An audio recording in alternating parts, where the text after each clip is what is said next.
গাজীপুরের শ্রীপুরে কিশোর গ্যাংয়ের হামলায় এক ব্যবসায়ী নিহত হয়েছেন, অন্তত 4 জন। গতরাতে উপজেলার কেওয়া পশ্চিম খণ্ড গ্রামের মসজিদ মোড় এলাকায় হাসিবুল ইসলামকে পিটিয়ে হত্যা করা হয়। নিহত স্বজনদের অভিযোগ, রাতে একটি প্রাইভেট কারে বাসার সামনে নামেন হাসিবুল। এ সময় মালামাল নামাতে গেলে রুবেল সহ 6-7 জনের কিশোর দল হাসিবুলের সাথে বাগবিতণ্ডায় জড়ায়। এক পর্যায়ে হাসিবুলকে মারধর শুরু করে তারা। সেখানেই লুটিয়ে পড়েন ফার্মেসি ব্যবসায়ী। পরে হাসপাতালে নেওয়া হলে তাকে মৃত ঘোষণা করেন চিকিৎসক। হামলায় নিহতের স্ত্রী, শ্যালক ও বন্ধু সহ 4 জন আহত হয়।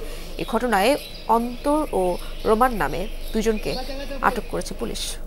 আমার আম্মুকে মারধর করে, আম্মুর কাছ থেকে স্বর্ণের চেন আর কানের দুল নিয়ে গেছে। আর এখানে আম্মুকে রক্ষা করতে গিয়ে আব্বুকেও মারছে। ভাইয়া মাথা ঘুরান মানে পড়ে গেল, ওনাকে ধরতে গেলে মানে আমরা দৌড়াদৌড়ি করতে করতে ওরা তারপর আমাদের মারতেই আছে।